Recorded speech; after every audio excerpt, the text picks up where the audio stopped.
Olá, estamos dando início a mais um programa Debates Le Monde Diplomatique Brasil, uma iniciativa do jornal Le Monde Diplomatique Brasil, em parceria com a TV PUC, com o canal universitário e com a TVT, a TV dos Trabalhadores.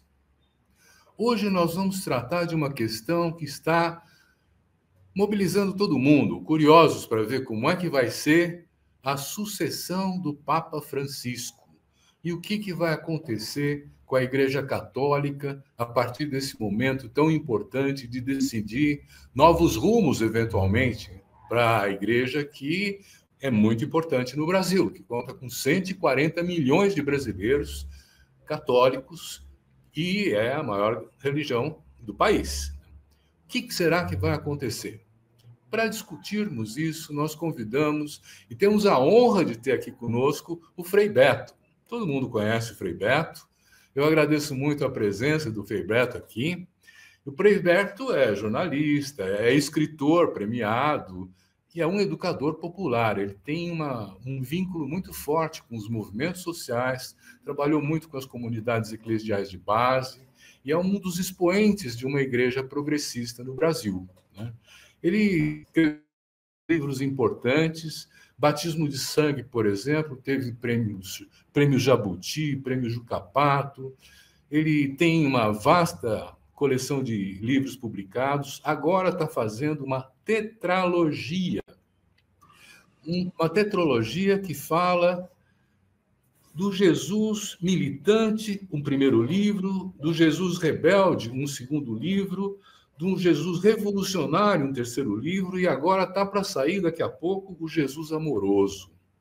Todos aqueles que tiverem algum interesse de procurar essa extensa produção de livros do Frei Beto, vocês podem entrar no freibeto.org e está tudo lá à sua disposição. Frei Beto, mais uma vez, muito obrigado por estar aqui com a gente, né? Eu queria... Obrigado a você. Obrigado a você, Silvio, ao pessoal que nos acompanha. Fico muito feliz de participar desse papo. Que bom, né? Nós também. Vamos começar com uma conversa mais geral. Quer dizer, tem uma igreja católica milenar que se move com dificuldade por ser tão grande, né? Que passou por um momento da teologia da libertação nos anos 70, pouco mais talvez, né? E depois entrou numa inflexão mais conservadora. O Papa Francisco chega com vamos dizer assim, com uma forma mais compromissada, né?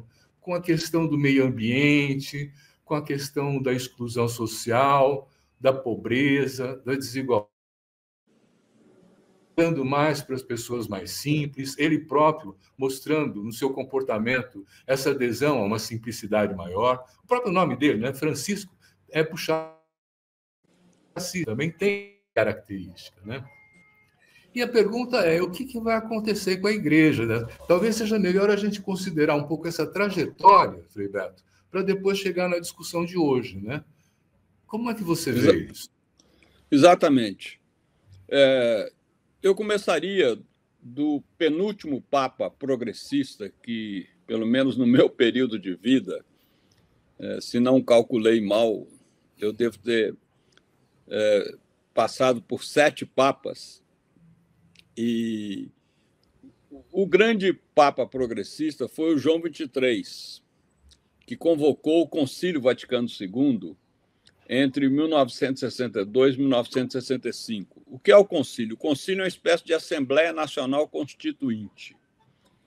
Pode, mudar, é a instância máxima da Igreja, fora a autoridade do Papa, e pode provocar mudanças substanciais na doutrina, o que, aliás, fez o Vaticano II. Mas, como acontece com a nossa Constituição, uma coisa é estar no papel, aqueles documentos importantes, outra coisa é levar isso à prática. Então, o Paulo VI, que foi o Papa que o sucedeu, teve muita dificuldade de implementar o concílio, até porque o Paulo VI não era um homem ousado, era um homem aberto, progressista, mas não ousado, como Francisco. E depois a Igreja Católica teve 34 anos de pontificados conservadores, com João Paulo II e Bento XVI. Um detalhe, Silvio, que é importante ressaltar, A maioria desses cardeais que vão participar a partir agora do dia 7, né? O Vaticano ontem anunciou, dia 7 começa o conclave da eleição do novo Papa, a maioria é da safra conservadora de João Paulo II e Bento XVI, né? Que criaram aí todo um clericalismo, enfim, padres e bispos hoje são predominantemente de moderados a conservadores em toda a Igreja Universal, inclusive aqui no Brasil. E depois desse período de 34 anos conservador, vem o Francisco. Francisco é uma revolução na Igreja, porque o Francisco, ele muito identificado com a teologia da libertação, ao adotar esse nome de São Francisco de Assis, ele já deixou claro qual era o norte do seu pastorado, né, que era a opção pelos pobres, a defesa dos refugiados, a condenação de qualquer tipo de guerra. E foi o primeiro Papa na história da Igreja a fazer uma encíclica. A encíclica é a carta mais importante que um Papa pode escrever e assinar. A fazer uma encíclica voltada para a questão do meio ambiente, a Laudato Si, louvado sejas, né? E muito contundente, porque ele não fica... Ele, inclusive, odiava quando falavam com ele, parabéns pela encíclica verde. Que encíclica verde? Droga nenhuma, né? Ele dizia verde, uma manchada de sangue, sangue dos oprimidos, sangue dos pobres, que são as principais vítimas do desequilíbrio ambiental. E na encíclica ele diz claramente que esse desequilíbrio não é resultado da natureza ou da vontade de São Pedro, é resultado da exploração predatória dos recursos da terra por grandes grupos econômicos. Então ele foi muito contundente. Então ele fez essa revolução e agora tentou, né, com vários sínodos, fazendo uma comparação. Se o concílio é a nossa Assembleia Nacional Constituinte, o sínodo é a reunião do Congresso, né, do Senado e da Câmara. Então, o Papa Francisco convocou vários sínodos para implementar decisões do concílio e tentar avançar a Igreja em vários aspectos dessa pós-modernidade. Ele não conseguiu muito, porque um homem democrata, não queria forçar a barra, poderia ter feito isso, porque é o único monarca absoluto do Ocidente, né? No Oriente tem vários, como o rei da Arábia Saudita. O que é um monarca absoluto? É aquele que não há nenhuma instância que possa julgá-lo, questioná-lo, censurá-lo, condená-lo. E o Papa é a única figura do chefe de Estado que é um monarca absoluto, mas não usa esse poder, felizmente. Então ele tentou ordenação das mulheres, tentou o celibato facultativo, mas não conseguiu fazer avançar. Só que ele deixa um legado extremamente importante. E acho muito difícil que esse conclave, que se inicia agora no dia 7 de maio, venha eleger um Papa conservador, que dê marcha ré na Igreja, porque seria uma catástrofe. Uma catástrofe. Nós vamos chegar lá. Mas eu queria entender o seguinte: a informação que eu tenho é que o Papa Francisco conseguiu nomear 2/3 dos cardeais que estão indo para esse conclave, né? Como é que ele... E você está levantando a questão do perfil conservador. Como é que combina isso? Explico, Silvio, é o seguinte. Dos 252 cardeais, 135 são eleitores. Por quê? Porque só podem eleger o novo Papa aqueles que ainda não completaram 80 anos de idade. Então, são 135.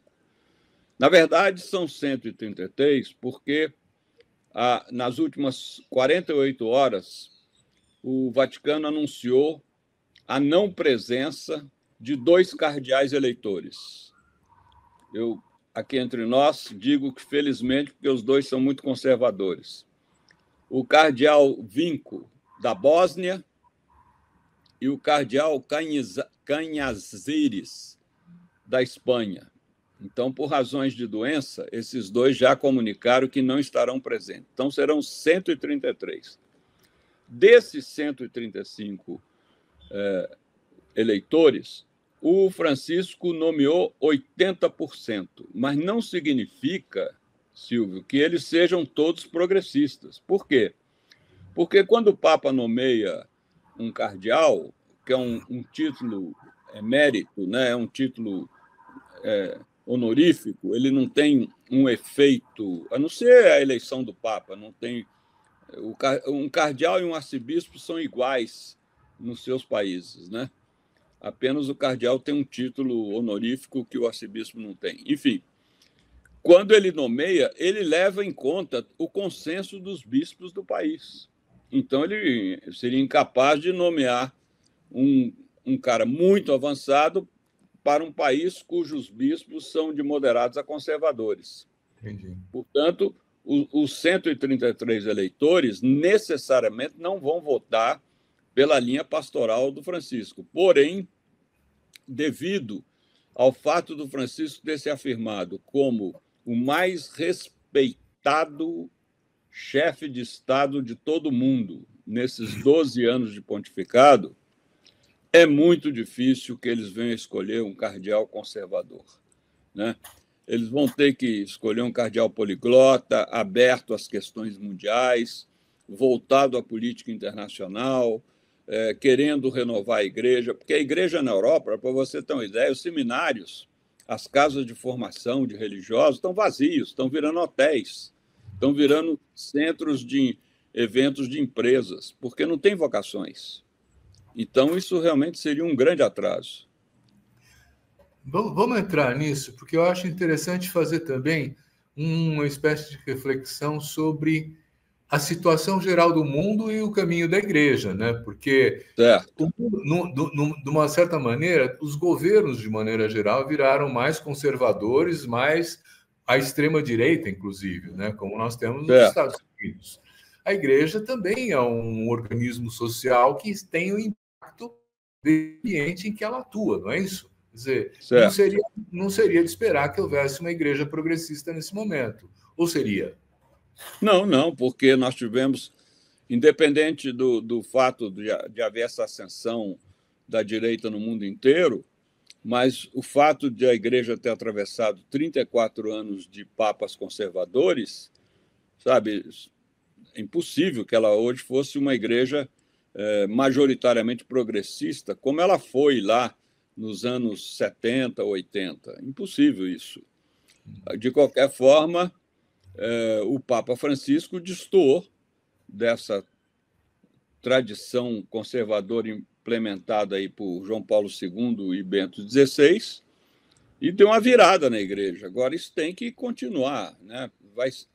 Na minha avaliação, os últimos 2 conclaves, o que elegeu Bento XVI e o que elegeu Francisco, foram muito rápidos, 48 horas, né?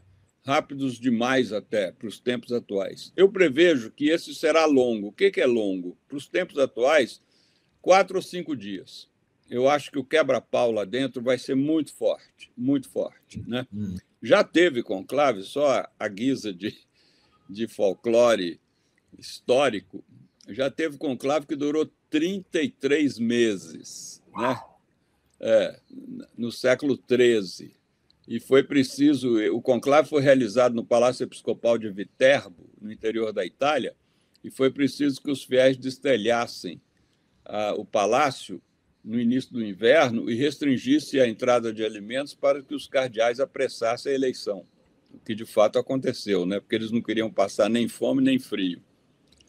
Então, hoje em dia, eu prevejo um conclave que vai durar de 3 a 4 a 5 dias, porque a disputa é grande. Como é que se dá esse jogo de forças hoje nos atuais 133 eleitores que estarão lá em Roma?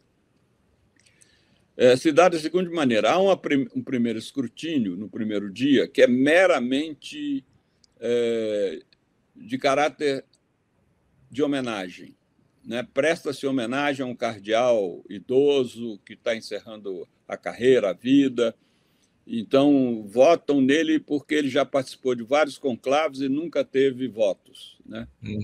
Diga-se de passagem que, num conclave que elegeu João Paulo II, quase que um cardeal ganha, porque ele teve tantos votos de homenagem que quase que chega a 2/3, e realmente aí o Carmelengo teria que perguntar a ele se aceitaria ser o novo pontífice. Olha só. Pois bem, eu tive confidências de um cardeal que participou de 2 conclaves. Como é que é o jogo de forças hoje? Primeiro, mais uma vez, os cardeais dos Estados Unidos vão tentar emplacar um dos seus pares. Acontece que são os mais ricos da Igreja Católica no mundo e são os mais arrogantes. Então, a rejeição a eles é muito forte. Dificilmente eles vão conseguir. Nós não temos nenhuma chance de um novo cardeal latino-americano, porque o Francisco acaba de deixar. Também não haverá um cardeal europeu, como houve um polonês e um alemão como Ratzinger, Bento XVI. Correm por fora. A África, que é um continente que desde o século V não tem nenhum papa, elegeu 3, antes até o século V, e hoje é o continente onde o catolicismo mais se expande. Mas há um detalhe: os cardeais africanos são conservadores, com exceção do cardeal Turkson, de Gana, que, aliás, nasceu em Gana, mas vive no Vaticano. Ele ocupa uma função importante no Vaticano. Esse é o único mais aberto. E eu diria que na bolsa de apostas aí, ele é cotado. Depois você tem o cardeal Tagle, das Filipinas, e as Filipinas têm muita força, nunca teve um cardeal asiático, né? Então pode ser que também ele tenha chance. Mas eu, pessoalmente, previno que será um cardeal italiano. A Itália não se conforma de ter perdido a hegemonia do papado. E o Francisco nomeou 5 cardeais italianos muito bons, muito bons. Eu acredito que será um deles e aposto num especificamente, que é o cardeal Zucchi de Bolonha, que é o presidente da Conferência dos Bispos da Itália. Eu acho que pode ser ele. E torço para o cardeal Timothy Radcliffe, que é um inglês, meu colega, né? Ele é frade dominicano como eu, e era o teólogo preferido do Francisco, e assessorou quase todos os sínodos. Então, eu creio que ele também tem uma certa chance de vir ser eleito papa. Não acredito que vão eleger um papa muito jovem, porque os 26 anos de João Paulo II pesaram muito. Nos tempos atuais, né, 10, 12 anos, como o Francisco ficou, eu diria que é o ideal, né? É um mandato ideal. Frei Beto, nós vamos fazer um pequeno intervalo e já voltamos, okay. Tá bom? Ok, tá bom.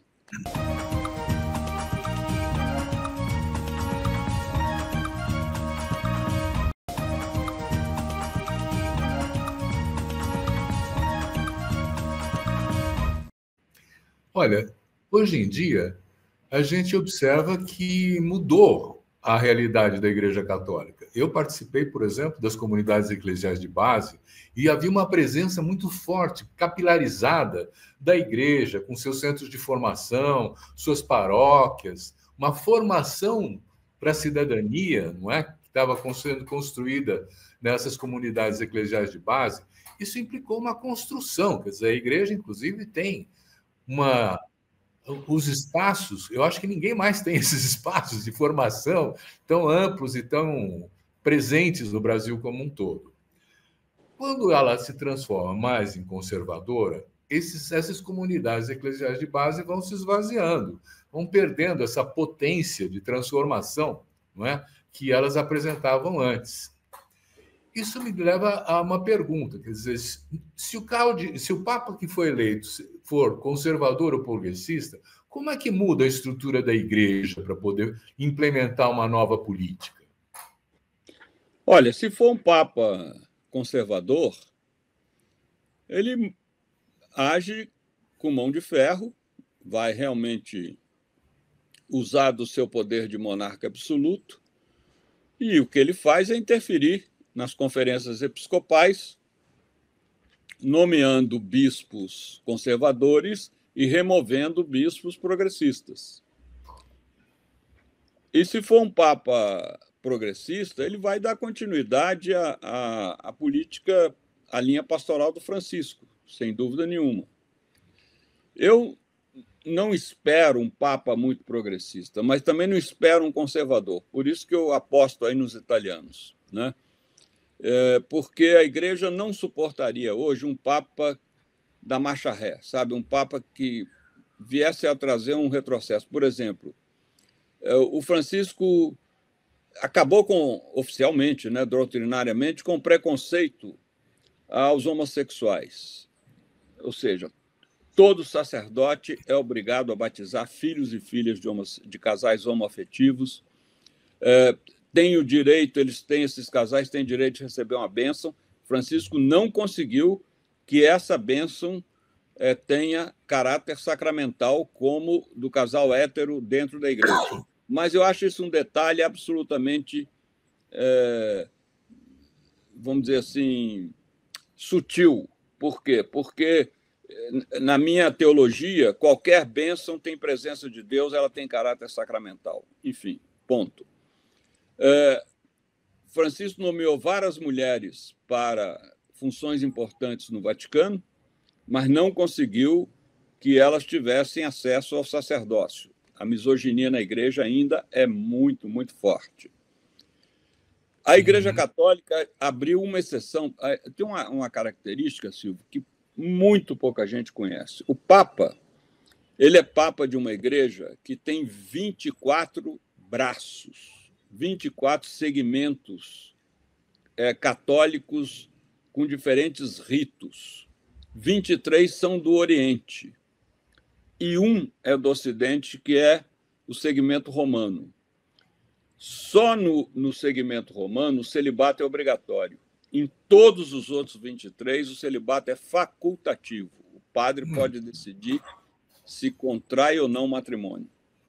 E o Francisco, então, a Igreja Católica Romana já tem uma exceção, que são os pastores anglicanos casados, né, que se converteram ao catolicismo, então eles têm o direito de manter a sua vida conjugal, mas ele queria abrir outra exceção quando ele convocou o Sínodo da Amazônia, porque há indígenas católicos que têm que ser assistidos por padres que vêm de fora da aldeia.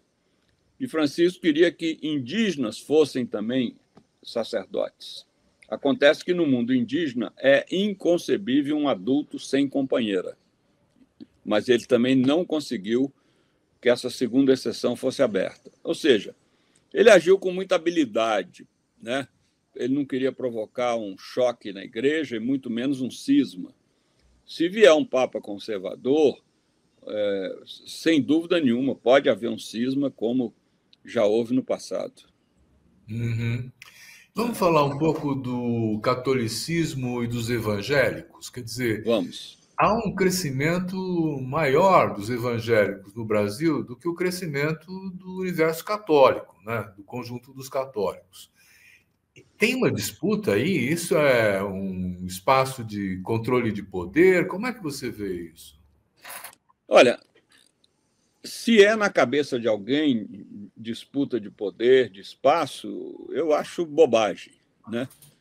Eu acho, inclusive, que a gente tem que intensificar o diálogo com o mundo evangélico, e eu tenho escrito isso até aprender. Nós, Igreja Católica, temos muito a aprender do mundo evangélico, principalmente o acolhimento das pessoas na nossa igreja. Na católica, e o Francisco cansou de denunciar essa doença do clericalismo. É tudo centrado na figura do padre.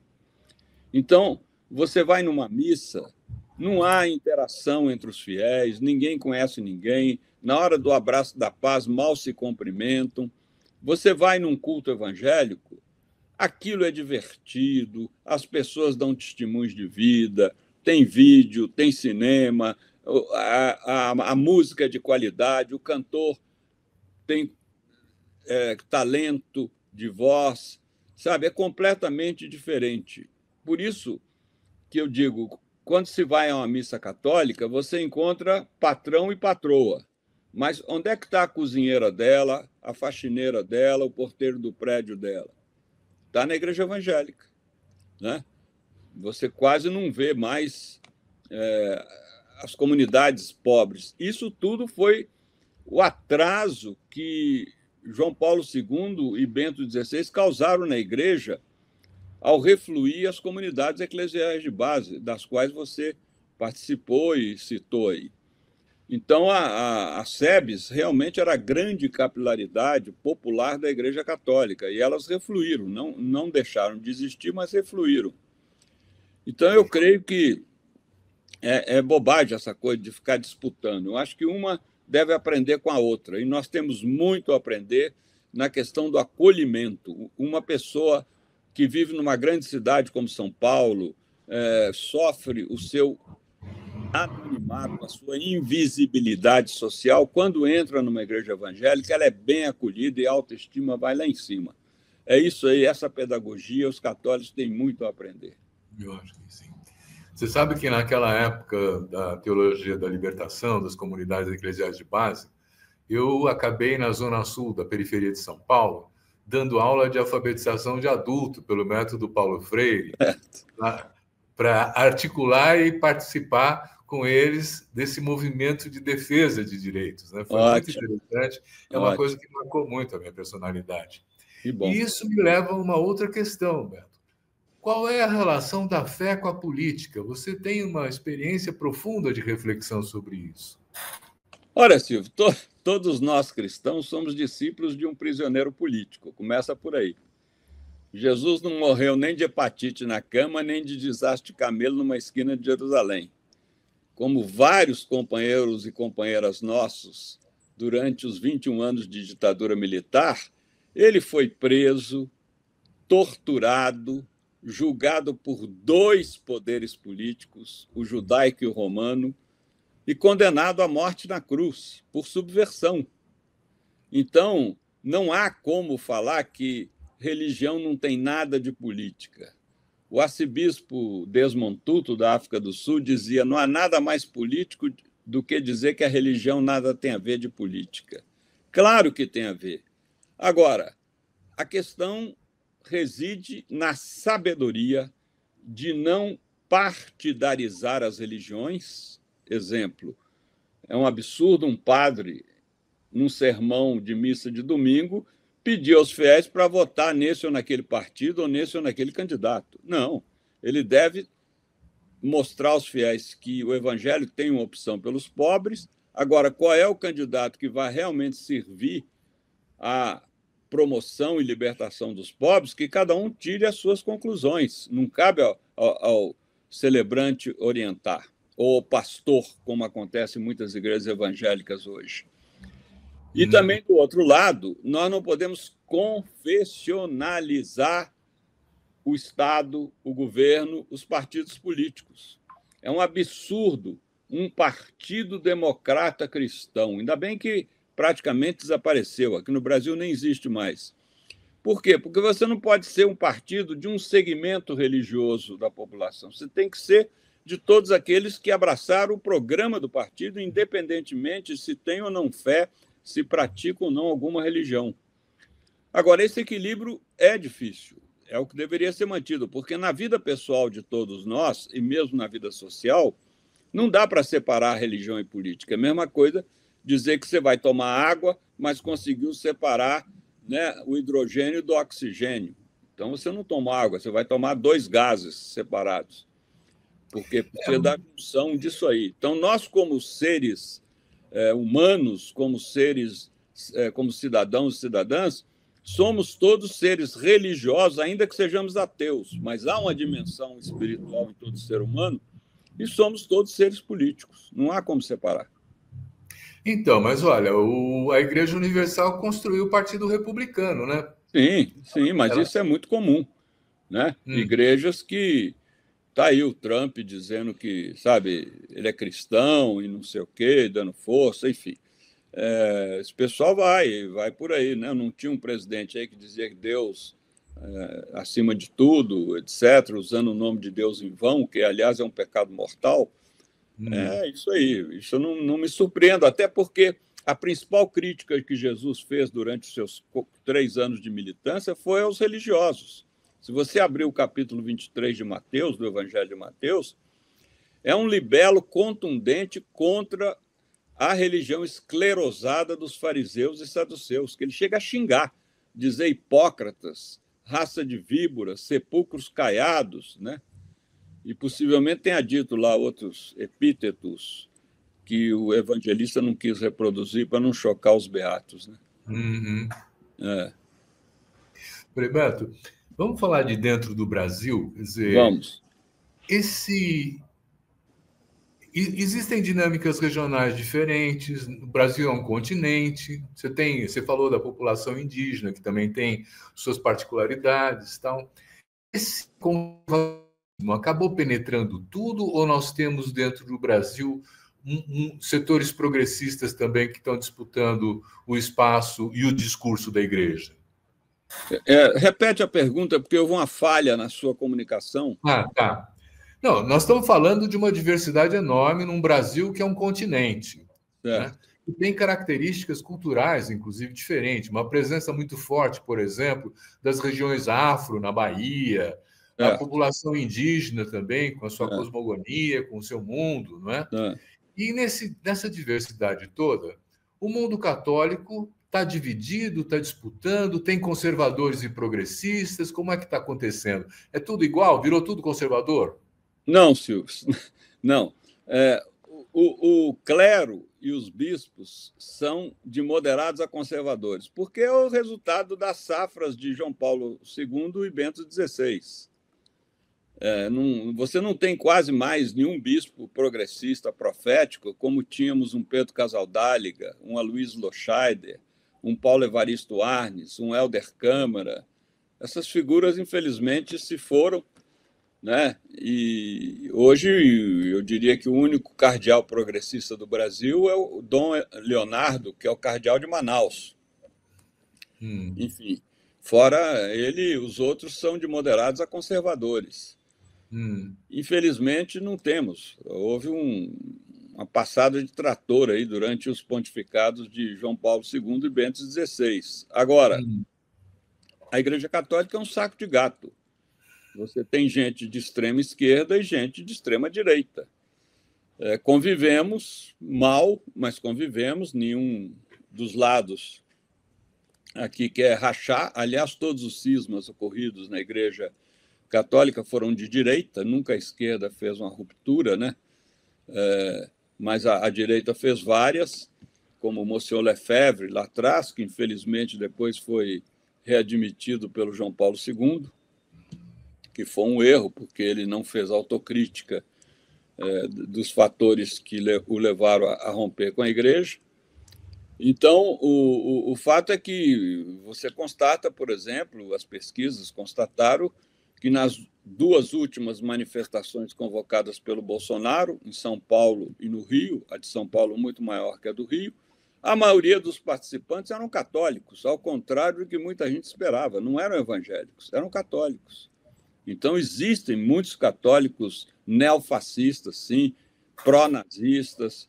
Lamentavelmente, a gente é obrigado a conviver, não fisicamente, mas na mesma instituição com esse tipo de gente que deve estar agora agradecendo a Deus a morte de Francisco e rezando para que venha aí um super fundamentalista como o Papa.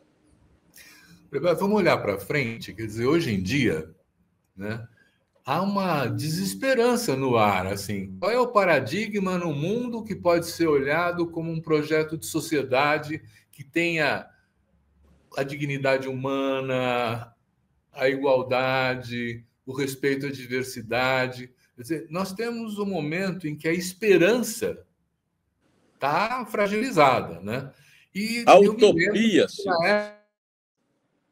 a utopia está fragilizada. Oi? A utopia está fragilizada. Isso. Por quê?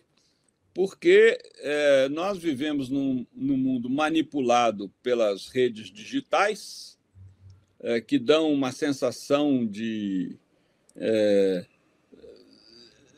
não importa o passado, não importa o futuro, só importa o presente.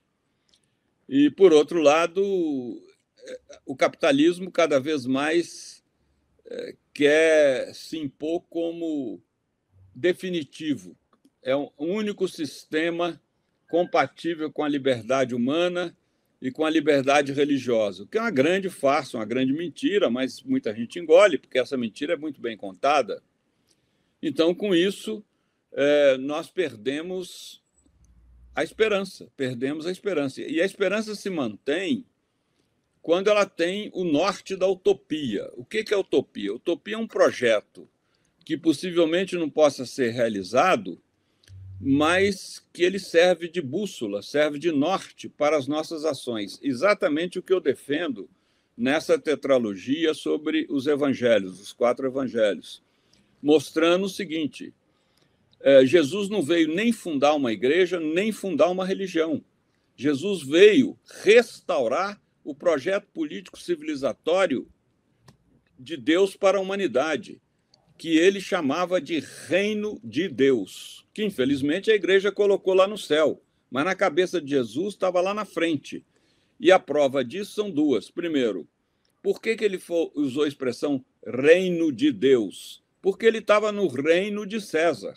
Ele viveu a vida inteira sob a ocupação do Império Romano na Palestina. Então, ele tinha que contrapor aquele projeto monárquico a um projeto que o povo entendesse, né? E que era um projeto popular, de baixo para cima, que ele tentou implementar com a sua missão. Segundo, ele nos ensinou uma oração, o Pai Nosso. Nós não oramos, leve-nos ao vosso reino. Ao contrário, venha a nós o vosso reino. Então, a proposta do reino é para essa história humana, é para esse mundo. Mas a teologia da libertação, quando ela foi apresentada, ela visualizava um mundo que não era um mundo, não era uma tradução direta para a política imediata, né? Quer dizer, era uma utopia de uma sociedade mais justa, mais igual, mas que não tinha uma correspondência com políticas, né? Não tinha uma correspondência, mas tinha uma correspondência com os modelos socialistas, sem sacralizar nenhum deles, sem canonizar nenhum deles. O Papa Francisco também era um anticapitalista convicto. Ele jamais usava a palavra capitalismo, muito inteligentemente, mas ele usou expressões muito mais fortes. No discurso dele aos movimentos populares na Bolívia, em Santa Cruz de la Serra, ele chamou o capitalismo de esterco do diabo. É muito forte essa expressão. E ele convocou economistas do mundo inteiro para discutir um projeto pós-capitalista, que ele chamava de economia de Clara e Francisco. Ele não definiu com nenhum ista, com nenhum ismo, mas deixou claro, esse sistema é desumano, não é humanizável, não é reformável, ele tem que ser superado. Isso está em vários documentos do Francisco, em vários pronunciamentos. Nós já, inclusive, tivemos um programa para discutir a economia de Francisco aqui nas nossas entrevistas. Que bom. E teve uma boa audiência também, né? Que bom. E, de fato, é uma referência. Eu queria trazer também o respeito à diversidade, sabe? Hoje em dia nós estamos assistindo um ataque, por exemplo, aos terreiros de candomblé, aos terreiros de umbanda, né? Hoje em dia também parece que estamos assistindo uma criminalização daqueles que são mais do Islã, da religião de Maomé, não é? Quer dizer, e como é que essa igreja vai conviver com essa diversidade? Não, a Igreja Católica, pelo menos do testemunho que Francisco nos deixou, sempre conviveu muito bem com essa diversidade. O Francisco teve contato com líderes das diferentes religiões mundiais, só evitou o contato com o Dalai Lama porque ele estava costurando uma reaproximação da Igreja Católica com a China. E é uma costura muito delicada. E o Dalai Lama entendeu, né, essa postura dele. Aliás, se ele morreu com uma frustração, foi não ter conseguido visitar a China. Por outro lado, o Francisco convocou um sínodo da Amazônia. E durante esse sínodo, lá em Roma, os indígenas que foram do Brasil para lá e de outros lugares promoveram seus ritos religiosos nos jardins do Vaticano, o que foi um escândalo para os cardeais conservadores que acusaram aquilo de magia, blasfêmia, ficaram indignados do Papa não condenar e permitir essa celebração dos ritos indígenas no espaço do Estado do Vaticano. Então, o Francisco era esse espírito aberto. Agora, existem uns fundamentalistas aí que ficam horrorizados. Eu sempre enfatizo, Silvio, Deus não tem religião. Deus não tem religião. Religião é como... Não adianta discutir qual é a operadora que você usa. Um usa Vivo, outro usa Claro, outro usa TIM, não importa. Importa que todas têm o mesmo objetivo, a comunicação. As religiões são a mesma coisa. Essa disputa de qual que é a legítima, a verdadeira, isso tudo é uma grande bobagem aos olhos de Deus. Está rindo disso, né? O importante é que você pratique o bem, ame o próximo, ainda que você não tenha religião, você está cumprindo a vontade de Deus. Jesus deixa claro isso no Evangelho. E o inverso não é verdadeiro, ou seja, quem diz ama a Deus, mas dá as costas para o próximo, esse aí não entendeu nada da proposta evangélica. Nada, nada, nada. Herberto, nós vamos fazer outro intervalo e já voltamos, tá? Ok.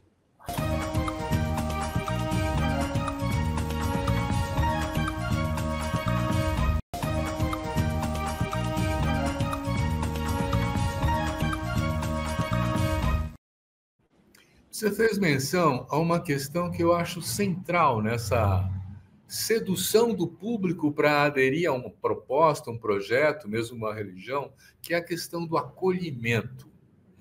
Como é que você vê a possibilidade da Igreja Católica superar esse momento agora e voltar a ser acolhedora? Bem, aí tem que passar por muitas reformas, sabe? Primeiro, precisa mudar o rito da missa, né? Que eu acho um rito muito clerical, muito centrado na figura do sacerdote. A missa deveria ser muito mais elástica, muito mais aberta à participação dos fiéis, dos leigos, não ficar naquela estrutura engessada que, apesar de todas as reformas que ela já teve, ainda permanece com prevalência do clericalismo, da figura do celebrante. Então, acho que precisaria ter essa reforma. Sem essa reforma não vai ser possível. Segundo, revitalizar as comunidades eclesiais de base, porque a maioria não contava com a presença de sacerdotes. Então, os próprios fiéis faziam as suas celebrações. Você pode discutir se essas celebrações tinham ou não caráter sacramental, isso é outra coisa. Mas eram celebrações, e é aquilo que Jesus fala, quando 2 ou 3 se reúnem em meu nome, eu estarei no meio deles. Então, todas as celebrações das SEBs, das comunidades eclesiais de base, eram celebrações com a presença de Deus ali muito viva, né, garantida pela palavra de Jesus. Mas como eu volto a dizer, como o clericalismo é muito forte, né, o padre não quer abrir mão do seu poder, que é um poder pequeno, mas é um poder que lhe dá autoestima. Então ele tem medo, né? Ele tem medo até que os fiéis estudem Bíblia, estudem teologia e comecem a questioná-lo. Então, às vezes, a maioria dos padres não leem nada, não estudam, ficam na televisão, ficam no celular, né? Então, essa gente não quer saber de fiéis questionando, fazendo perguntas inconvenientes, etc. A igreja tem que passar por uma profunda reforma. Espero que venha alguém que dê andamento às partidas que o Francisco fez, né? Ele fez só o início da jornada, mas ainda nós temos que caminhar muito para uma grande renovação da Igreja Católica para que ela possa ser realmente uma comunidade amorosa, crítica, participante dos filhos e filhas de Deus. Você sabe que eu acho, inclusive, que, considerando que agora nós estamos no século XXI, você mesmo falou do celular, quer dizer, a importância das redes sociais como espaço público está ficando cada vez mais acentuada, né? Certo. E como a igreja faz? Quer dizer, ela tem também um esforço de entrar nas redes sociais e disputar esse espaço, ou vai ficar na televisão? Muito tímido. muito tímido, sabe? Através de alguns sacerdotes e fiéis que são influencers, né? Então ficam aí, às vezes sem nenhum preparo, às vezes sem nenhum conteúdo, mas atraem multidões. A igreja como instituição, como o governo federal também, eu critico muito o governo federal nesse ponto, não tem o que eu chamo de trincheira digital, né? A igreja teria que ter, o Vaticano tem uma trincheira digital, mas a CNBB aqui no Brasil, que eu saiba, ainda são passos muito tímidos, né? Então, nós não entramos ainda nesse mundo virtual como deveríamos, com tecnologia, com capacidade, com conteúdo bom, com formas pedagógicas de atrativo de interessados, de pessoas ligadas, conectadas com as nossas mensagens. Ainda realmente não fizemos isso. Então, mas tem também essa questão. Nós estamos nas periferias das grandes cidades, a juventude está num dilema. Ela não tem emprego, ela não tem, enfim, espaço para poder sonhar, né? Ter a sua esperança de ter uma vida melhor, tal. E às vezes não, ela tem que ter opções. Muita gente fala, a opção ou é o mundo evangélico ou é o crime organizado para esses jovens, né? E o Papa Francisco promoveu reuniões com a juventude para ouvi-la, né? Lá em Roma, nesses períodos, acho que 2, 3 anos, nesses últimos 2, 3 anos. Qual é a mensagem que a igreja desenvolveu para os jovens? Não, o Papa Francisco não só desenvolveu, como ele deu todo o alento às jornadas mundiais da juventude. Lembre-se que a primeira viagem dele como Papa foi ao Brasil, justamente para participar, especialmente no Rio, né, da Jornada Mundial da Juventude, que, aliás, reuniu na Praia de Botafogo muito mais gente que o Réveillon Carioca costuma reunir. Impressionante a capacidade de mobilização que o Francisco tinha. Era uma pessoa realmente cativante. Então, agora, o problema é que os jovens hoje são bem acolhidos na igreja, mas você tem um segmento conservador que continua moralista, sabe? E o jovem não suporta moralismo. Ou seja, você tem que abrir o coração e a mente dos jovens para grandes utopias libertárias. O jovem quer mudar o mundo, né? O jovem, aquilo que a Gal Costa fala na música, né? Não confie em ninguém com mais de 30 anos, está certíssimo, porque todos reformadores e revolucionários da história da humanidade iniciaram a sua militância antes dos 30 anos. Então, nós devemos centrar a nossa atividade pastoral na juventude, principalmente na juventude excluída, na juventude sofrida, na juventude... Trazer esperança para esse pessoal, transformar esse pessoal realmente... Como faz o MST? O MST faz isso muito bem, né? As pessoas estão ali não só esperando a reforma agrária, mas já fazendo a reforma agrária com as suas ocupações, com seus acampamentos, com seus assentamentos, levando isso ao fato. Como Jesus, aliás, ensinou. Jesus não falou, façam novo mundo. Não, ele começou a praticar vários ensaios desse novo mundo e deixou essa semente aí para nós. É isso que a igreja deveria fazer e não ficar só emitindo documentos, etc., sem ações concretas de melhoria da situação. O Dom Leonardo, na Amazônia, tem feito muito isso, né? Denunciado a questão do desmatamento, do garimpo ilegal, das grandes empresas transnacionais que atuam na Amazônia, contaminando a água dos rios. Enfim, ele tem feito, mas infelizmente não tem o apoio, a ressonância que deveria ter, principalmente da parte dos bispos do Brasil. Mais uma questãozinha. Existe um movimento global que talvez seja dos mais importantes que a gente está acompanhando nesse período das 2 últimas décadas, que é a afirmação dos direitos da mulher, não é? Certo. Como uma busca de igualdade perante o Estado, perante as leis, nas relações de trabalho com o homem, né? Quer dizer, qual é o lugar da mulher na Igreja Católica hoje, hein? Olha, tradicionalmente, bem, nos evangelhos a mulher tem muito protagonismo. O grupo de Jesus tinha várias mulheres que, por influência do patriarcalismo do século I e II, elas não figuram como protagonista nos evangelhos, embora apareçam como integradas no grupo de Jesus. Basta abrir o capítulo 8, versículo 1 do Evangelho de Lucas. E elas foram as primeiras testemunhas da ressurreição de Jesus, que é o fato mais importante de toda a história cristã, de todo o evento cristão, é a ressurreição de Jesus. Agora, a misoginia sempre foi muito forte na igreja, porque ela vem acentuada pela filosofia grega, e não esqueçamos que antes dos romanos a Palestina foi dominada pelos gregos. Aristóteles dizia que a mulher é um ser incompleto, um ser humano incompleto, inferior ao homem, e isso foi, lamentavelmente, assumido também por Tomás de Aquino, que adaptou a teologia cristã à filosofia de Aristóteles, na Idade Média. E até hoje não se venceu isso. Por isso que não se permite à mulher de ter acesso ao sacerdócio, ser bispo, ser até papa, porque ela é considerada um ser incompleto, um ser inferior. E a luta da gente, das próprias mulheres, tem sido muito intensa dentro da igreja. E Francisco tentou forçar a barra para que essas barreiras fossem quebradas, mas ele não quis impor. E fez muito bem, porque não adianta querer impor, porque provocaria um racha. Mas ele não conseguiu também avançar tanto quanto nós desejaríamos.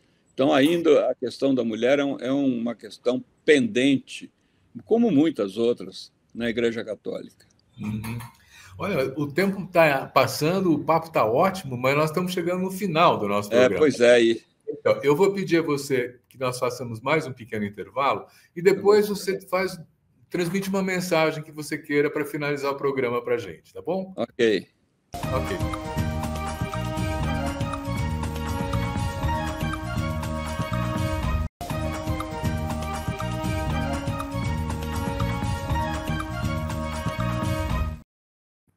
Frei Beto, com os nossos agradecimentos, você tem a palavra para se despedir dos nossos telespectadores, para transmitir a mensagem que você queira agora. Eu queria agradecer a você, Silvio, o pessoal do Le Monde Diplomatique, com o qual colaboro, leio todos os números, divulgo, e ao pessoal da técnica aí também, mas, sobretudo, a quem nos acompanhou nessa live, nessa entrevista, né? A minha gratidão. Pedir que aqueles que têm fé, vamos orar para que o Espírito Santo ilumine lá os cardeais no conclave e realmente que venha um Papa que dê continuidade ao profetismo, à linha avançada que Francisco expressava, e pedir também que a gente guarde o pessimismo para dias melhores, né? Nós temos que continuar aí na militância, na esperança, né? Esperançar, como dizia o professor Paulo Freire, né? Que é diferente de ter esperança. Ter esperança é ficar na expectativa de que venha. Esperançar, não. É bem traduzido pela canção do Geraldo Vandré, quem sabe faz a hora, não espera acontecer. Então, vamos fazer acontecer dentro dos nossos segmentos sociais, políticos, religiosos. Nossos profundos agradecimentos ao Frei Beto por esse papo que foi muito esclarecedor nesse momento. E agradeço também a você que nos assiste, dizendo, semana que vem tem mais. Obrigado.